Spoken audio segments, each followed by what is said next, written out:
I'm Hannah, 32, and I thought I'd finally earned my place at the family table. I'd spent weeks planning this dinner at my house in Philadelphia, hoping to bring everyone together. I'd cooked a roast, poured my heart into it, even bought a fancy dessert to share. But the moment we sat down, my dad leaned back in his chair, his voice dripping with sarcasm. "Still living off us, huh?" he said loud enough for everyone to hear. The room went quiet for a split second, then my mom laughed, a sharp, cutting sound that hit me like a slap. My sister and her husband smirked, their eyes flicking to each other like they were in on some private joke. Even my little niece sitting at the end of the table looked confused, her fork frozen midair. My roast sat untouched, the dessert ignored. I felt my face burn, the weight of their laughter pressing into me. They thought I was a joke, like I was still the kid who needed their help, not the woman who'd built her own life. I didn't argue. I didn't yell. I just pushed my chair back, the scrape against the floor louder than their chuckles. I grabbed my coat and walked out, their voices fading behind me. But that night something snapped. I wasn't going to let that slide. What could I do to make them see I wasn't the one leaning on them?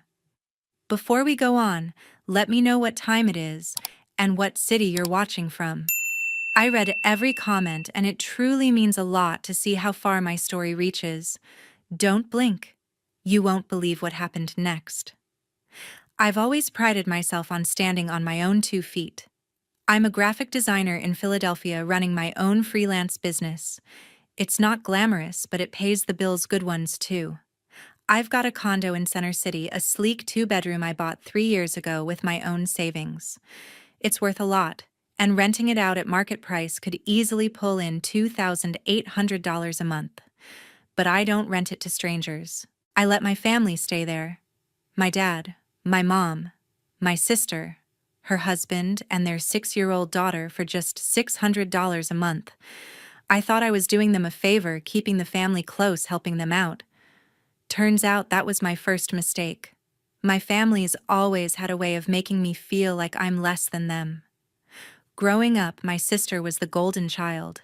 She could do no wrong, straight A's cheerleader, the one who got all the attention at every family gathering. I was the quiet one, sketching in my room, never quite measuring up in their eyes. Even now, with my business thriving and a condo in my name, they act like I'm still the kid who needs their guidance. My sister Nicole works part-time at a boutique, barely scraping by. Her husband Brandon drives for a delivery service, always complaining about his hours. They live in my condo with my parents, who retired early and don't have much saved. I figured letting them stay for $600 a month was my way of giving back, especially for my niece Chloe, who I'd do anything for. That condo's prime real estate, but I never pushed them to pay more, even when my accountant warned me I was losing money. Last month, I went all out for a family gift. I designed custom prints for everyone, framed artwork personalized with their names and favorite colors. I spent hours on them, thinking it'd be a nice gesture, something to show I care. I dropped them off at the condo, excited to see their reactions. My mom glanced at hers, muttered a quick "thanks," and set it aside. My dad didn't even open his. Nicole said she'd hang hers in Chloe's room, but I later saw it stuffed in a closet, still wrapped. Brandon just nodded like it was no big deal. Chloe was the only one who seemed thrilled, hugging me and saying she'd put hers above her bed.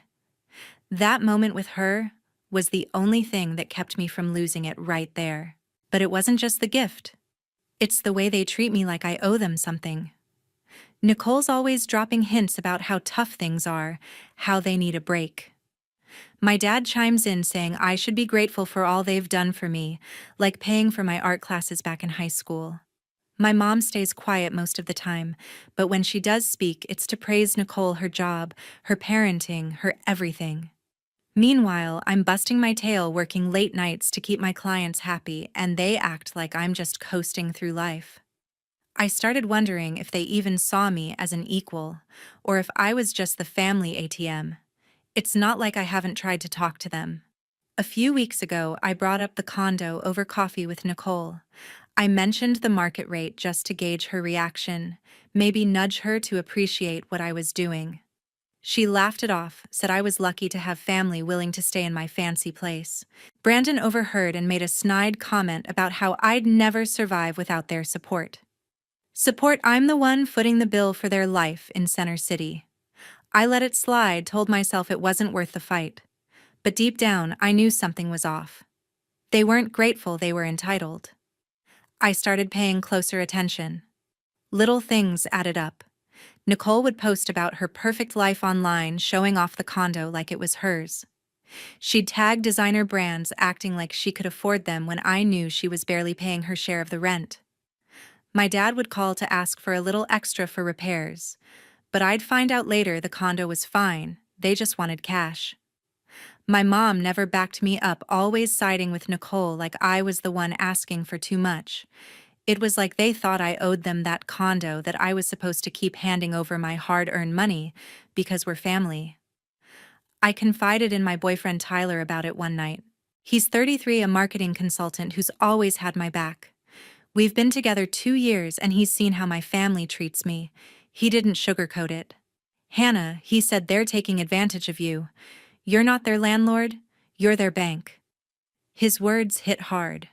I'd been telling myself I was helping out, keeping the peace, but Tyler was right. I was letting them walk all over me. That realization burned, but it also lit a fire. I wasn't sure what I'd do yet, but I knew I couldn't keep playing their game. Every time I drove by that condo, I'd feel this knot in my stomach. It wasn't just about the money, it was about respect. I'd worked for everything I had, and they acted like it was theirs to take. I started thinking about what it'd be like to take it all back, to show them I wasn't the pushover they thought. A few days after I started questioning my family's entitlement, I got a call from Tara, a mutual friend who works with Nicole at the boutique. We weren't close, but she'd always been friendly enough. "Hannah, you need to hear this," she said, her voice tense. She'd accidentally seen a group chat on Nicole's phone when they were closing up the shop. Nicole had sent a message to a few friends bragging about how she was playing me. "Hannah's such a pushover," the message read. "We're living in her Center City condo for just $600 a month, a steal for a place worth almost $3,000. She's too naive to charge us more. We've got this in the bag." Tara forwarded me a screenshot and I felt my stomach drop. The words stared back at me, cold and smug. My own sister laughing at how she was taking advantage of me. Tara apologized, saying she didn't mean to stir drama, but she thought I deserved to know. I thanked her, my voice steady, but inside, I was reeling.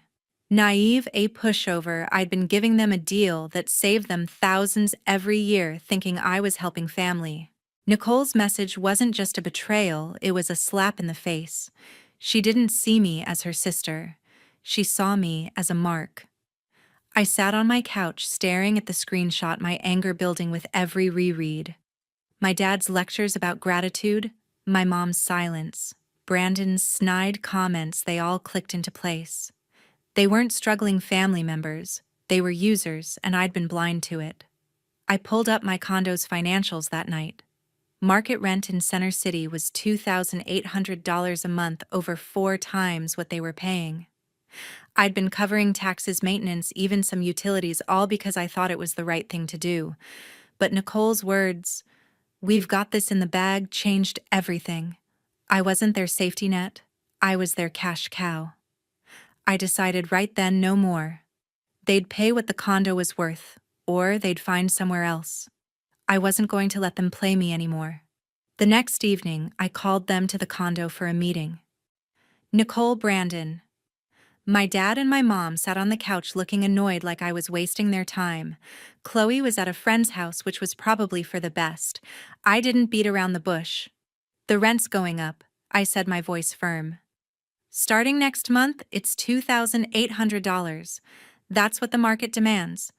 Pay it or you're out in 30 days. Nicole's eyes widened, her mouth opening like she couldn't believe it. Brandon leaned forward, his voice sharp. "You're serious? We're family, Hannah." My dad's face turned red, his jaw tight. "This is how you repay us, after all we've done." My mom just looked down, her hands folded, not saying a word. I didn't back down. I've been carrying you for years, I said. I'm done subsidizing your life. Nicole's voice went high, almost panicked. We can't pay that. You know we can't. I crossed my arms. Then you'll need to find a new place. I'm not your charity anymore. Brandon muttered something, his eyes narrowing, but I didn't catch it. My dad stood up, pointing at me. You're ungrateful, you know that. We gave you everything. I met his gaze, my pulse racing but my resolve solid. You gave me lessons in hard work. Now I'm using them. The texts started flooding in that night. Nicole sent a novel-length message accusing me of tearing the family apart and choosing money over love. Brandon called me selfish, saying I'd pay for this. My mom sent one line, think about your niece. That one hit hard, but I saw it for what it was, a guilt trip. Chloe wasn't the issue. Her parents were. I didn't reply. I was done justifying myself. But 2 days later, my dad called, his voice low and furious. Why was the rent cut off? He barked like he thought I'd cave. I took a deep breath, my tone ice cold. I'm done living off you, I said, throwing his words from that dinner back at him. Pay the new rate or start packing. He didn't see that coming. There was a long silence. Then he exploded. You can't do this. We're your family. You owe us. I let him yell, his words bouncing off me. I'd heard it all before, how I owed them for my childhood, my art classes, my existence. But this time, it didn't shake me. I'd seen the truth in that screenshot, and it cut deeper than their guilt trips. 30 days, I said calmly. Pay or leave. I hung up my hand, steady now. They thought they could keep manipulating me, but they were wrong. I saved Tara's screenshot and emailed it to myself along with the lease agreement. If they wanted a fight, I'd be ready. Nicole's message had lit a fire I couldn't put out. I wasn't just angry, I was done. They'd taken my generosity, my trust, and twisted it into something ugly. I knew they'd push back, maybe even harder than before, but I wasn't the pushover they thought. I spent the next morning reviewing my financials again, making sure every detail was in place. If they didn't pay, I'd move forward with the eviction process. The line was drawn, and I was holding it firm. The dust hadn't even settled from my showdown with my dad when things took a nastier turn. The next morning, my phone lit up with notifications. Nicole had posted on Instagram a photo of my condo's kitchen, my kitchen, with a caption that hit like a gut punch. My sisters turned into a greedy landlord, she wrote, raising our rent to $2,800 just to squeeze us dry. So ungrateful. The post was public, gaining traction with likes from her friends and cousins I barely knew. Comments piled up. That's heartless family. Doesn't do that. What a money grubber. I sat on my couch, scrolling through, my chest tightening. Nicole had twisted the story, hiding how I'd let them live in my Center City condo for only $600 a month for years, saving them thousands. I didn't take the bait and comment. I knew arguing online would only fuel her narrative. Instead, I saved screenshots of the post and every comment, storing them in a folder for safekeeping. That evening, my phone buzzed with a text from a blocked number. Push this further and your condo won't stay so perfect, it said. My pulse spiked. The message didn't name the sender, but I immediately thought of Brandon. His temper had always been short, and the way he'd sneered during our last meeting screamed bad news. I stared at the text, my anger mixing with unease. This wasn't just a tantrum, they were trying to bully me. I called my boyfriend Tyler, who was wrapping up a meeting downtown. I read him the text, my voice steady despite the knot in my stomach. They're lashing out because you stood up to them, he said, his tone calm but serious. Don't let them rattle you, Hannah. You're doing what's fair. We talked for a while, and he urged me to keep records of everything, the post, the text, even our lease agreement. They're playing dirty, he said. You need to stay one step ahead. Tyler's support was my anchor. He'd seen my family's guilt trips firsthand, how they'd make me feel like I owed them everything. He offered to come over the next evening to help me plan my next move, and I felt stronger knowing he was with me. The following day, I went to the condo to address a maintenance issue. They'd reported a flickering light in the hallway. I let myself in expecting to find someone home, but the place was quiet. My dad was likely at his part-time job, my mom was probably shopping, and Nicole and Brandon were out. Chloe was at school, leaving the condo empty. I replaced the light bulb in minutes, but as I passed through the living room, something stopped me cold. My cream-colored sofa had a bold, jagged scribble across one arm drawn in black permanent marker. My heart sank. This wasn't a mistake. Someone had done this on purpose, a cheap shot to hit back at me. My mind went to Brandon, picturing him fuming, marker in hand. Nicole might have been behind the post, but this felt like his kind of petty revenge. I snapped photos of the damage, my hands shaking with fury. That sofa was part of the condo's furnishings worth $700. I sent the pictures to Tyler, who texted back, "That's low. You've got to act on this." I called a cleaning service right away, getting a quote of $200 to try removing the ink, with no promise it'd work. Standing there staring at the ruined sofa, I felt a fire ignite. They thought they could trash my property and scare me into backing off. They had no idea who they were dealing with. I wasn't just fighting for my condo. I was fighting for the years I'd let them walk over me. That afternoon, I met with my lawyer, the same one who'd helped me buy the condo. I laid out everything: Nicole's Instagram post, the threatening text, and the photos of the sofa. "This is deliberate," he said, reviewing the evidence. "The text could be seen as a threat, and the damage is clear. Bad faith. You've got a solid case for eviction if they don't pay the new rent." He cautioned that family disputes could get messy, but I was resolute. "They crossed a line," I said. "I'm not letting this slide." He started drafting a formal eviction notice to be sent if they miss the $2,800 payment. It felt like loading a weapon I hoped I wouldn't have to fire. When I got home, my phone was still buzzing. My mom had left a voicemail I didn't play. A cousin texted urging me to fix things with Nicole, as if I was the problem. I ignored them. They'd bought her story without asking for mine. That night, Tyler came over and we went through the evidence together. He looked at the sofa photos, shaking his head. "They're desperate," he said. "But you're holding your ground." His belief in me was everything. I wasn't just defending my property, I was reclaiming my dignity. The next morning, I returned to the condo to check for other damage. I walked through each room, my eyes scanning for anything out of place.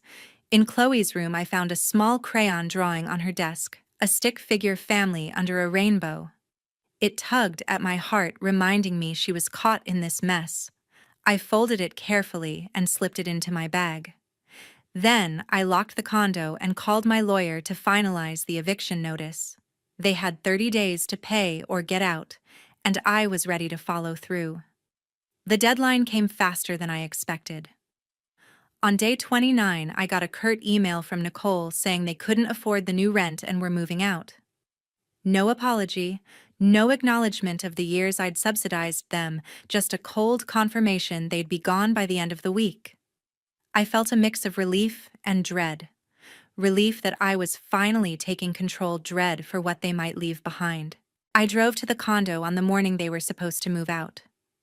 Tyler offered to come, but I told him I needed to handle this alone. The building's doorman buzzed me in his face, neutral but his eyes curious. When I unlocked the door, the condo was silent, the air heavy with the absence of my family. My dad, my mom, Nicole, Brandon, and Chloe were gone. The furniture I'd provided was still there, but the place felt stripped, like they'd taken more than just their belongings. I walked through the living room, bracing myself for what I might find. The sofa, still marked with that ugly black scribble, sat as a reminder of their spite. But it was in the hallway that I stopped dead. The full-length mirror I'd installed near the front door was shattered, a spiderweb of cracks radiating from the center. A single word was scratched into the glass: greedy. My breath caught. This wasn't an accident, it was a final jab, probably from Brandon, though I couldn't prove it. I stood there staring at the broken mirror, my anger flaring but quickly giving way to resolve. They thought this would break me, make me feel guilty. It didn't. It only proved I'd made the right call. I took photos of the damage, adding them to the folder with Nicole's post, the threatening text, and the sofa pictures. My lawyer had warned me they might try something like this, and he'd been right. I called him from the condo, my voice calm but firm. "They're out," I said. But they left a mess. "What's next?" He told me to document everything and file a claim for damages if I wanted to pursue it. I wasn't sure yet, but I knew I wasn't letting this slide. Cleaning up their mess took the rest of the day. I swept up the glass from the mirror, careful not to cut myself, and scheduled a repair service to replace it. The quote was $300, another expense they'd forced on me. The sofa was beyond saving, so I arranged for a hauler to pick it up. As I worked, I found small traces of Chloe, a forgotten hair tie, a glittery sticker on the fridge. Each one stung, but I reminded myself she wasn't the problem. My niece was just a kid caught in her parents' chaos. I kept her crayon drawing from the desk, tucking it into my bag with a pang of guilt. I wanted to reach out to her, but not now, not while Nicole and Brandon were still twisting the narrative. By the next morning, I was ready to move forward. I contacted a real estate agent I'd worked with when I bought the condo. I told her I wanted to rent it out at market rate, $2,800 a month. She didn't hesitate. "That's a fair price for Center City," she said. "We'll have tenants lined up in no time." She was right. Within 2 days, she'd posted a listing online and inquiries started pouring in. I spent the weekend reviewing applications, determined to find someone who'd respect the place. One couple stood out, a young doctor and her husband, both professionals with solid references. They loved the condo's location and were happy to pay the full rent. I met them for a walkthrough, and their excitement was a stark contrast to my family's entitlement. It felt like a fresh start. The paperwork took a few days, but by the end of the week, I'd signed a lease with the new tenants. They'd move in the following month, paying $2,800 on the first of every month. Standing in my apartment, I looked at the empty condo, now cleaned and prepped for its new occupants. The broken mirror was gone, replaced with a new one that gleamed under the hallway light.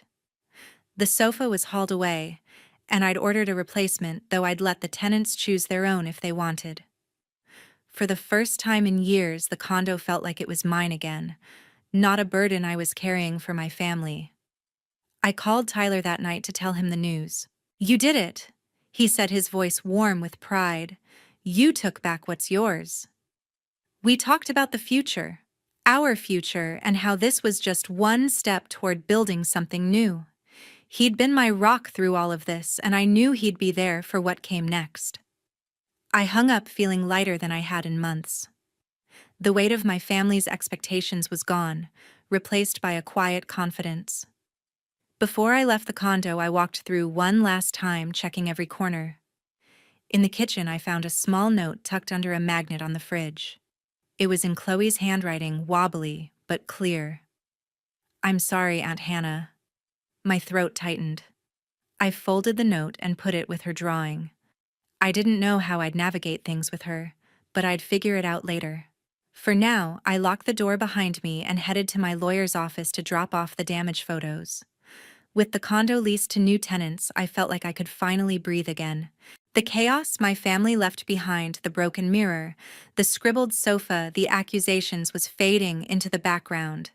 A few weeks later, I heard through a mutual cousin that my dad, my mom, Nicole, and Brandon had moved in with my aunt in a cramped row house on the edge of Philly. The cousin didn't sugarcoat it. They were struggling. My dad's part-time maintenance work barely covered their bills, my mom wasn't working, and Nicole's boutique job wasn't enough to support her, and Brandon, let alone Chloe. They'd gone from my spacious Center City condo to sharing a single bathroom with relatives. Part of me felt a twinge of pity, but it passed quickly. They'd made their choices, and I wasn't responsible for fixing them. One quiet morning, I checked my mailbox and found an envelope with no return address. Inside was a letter in Chloe's wobbly handwriting, decorated with crayon hearts. "Dear Aunt Hannah," it read. "Thank you for letting us live in your house. I miss you. Love, Chloe." A small photo was tucked inside, showing her smiling at a park holding a stuffed bear. My heart ached. Chloe was only 6 too young to understand the mess her parents had created. I sat at my kitchen table rereading her words and felt a lump in my throat. I wanted to write back to tell her I missed her too, but I knew contacting her now would pull me back into their drama. Instead, I placed the letter and photo next to her crayon drawing from the condo, promising myself I'd find a way to stay in her life without letting Nicole or Brandon drag me down. The next few months were a whirlwind. Tyler and I threw ourselves into planning our wedding set for a crisp fall day at a small venue in Fairmount Park. We kept it simple, no lavish ballroom, just close friends and a few colleagues who'd become like family. I hadn't heard from my dad, my mom, or Nicole since they moved out, and I didn't invite them. It wasn't an easy decision, but it was necessary. Their actions, Nicole's public attacks, Brandon's threats, my dad's demands had shown me they didn't value me. Tyler supported me completely, never pushing me to reconcile. "You're building your own life now," he said one night as we finalized the guest list. They had their chance. His words settled something in me, a quiet certainty that I was doing the right thing. The wedding day arrived with a clear sky and a cool breeze. I walked down the aisle in a simple white dress, my hand in Tyler's, my heart steady. My best friend Sarah stood as my maid of honor, beaming as she adjusted my veil. The ceremony was short, but heartfelt, with vows we'd written ourselves. "Hannah, you're my home," Tyler said, his voice cracking just enough to make me tear up. I promised to stand by him, to build a life rooted in trust and respect. As we exchanged rings, I felt a weight lift, not just from the past year, but from years of carrying my family's expectations. The reception was a blur of laughter, music, and dancing under string lights.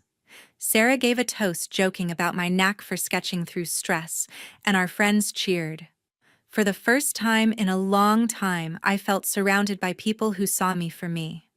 After the wedding, Tyler and I took a weekend honeymoon in the Poconos, just the two of us in a quiet cabin. We talked about everything, our plans, our dreams, the life we wanted. I told him about Chloe's letter, and he suggested we could reach out to her when things settled, maybe through her school, to avoid her parents. It was a small spark of hope, a way to keep her in my life without reopening old wounds. Back in Philly, I checked on the condo. The new tenants, the doctor and her husband, were settling in, paying $2,800 each month without complaint. They'd even sent me a thank you note for the new mirror, saying it brightened the hallway. It was a small thing, but it felt like proof I'd made the right choice. Cutting off my family wasn't something I'd planned, but it was what I needed. My dad's lectures, my mom's silence, Nicole's entitlement, Brandon's vindictiveness, they'd pushed me to a breaking point. Letting them go wasn't about anger, it was about choosing myself. I'd spent years trying to please them, thinking that's what family did. But family isn't about taking advantage or tearing each other down. It's about respect, about showing up for each other. Tyler, Sarah, even Chloe, in her own way, they were my family, now the ones who valued me. I framed Chloe's letter and hung it in my office, a reminder of what mattered. As I sat at my desk, sketching a new design for a client, I glanced at it and smiled. Life wasn't perfect, but it was mine. I'd drawn a line, and I wasn't crossing it again. That night, Tyler and I cooked dinner together, laughing over a burnt attempt at lasagna. It was messy, imperfect, and exactly what I wanted: a life built with people who lifted me up.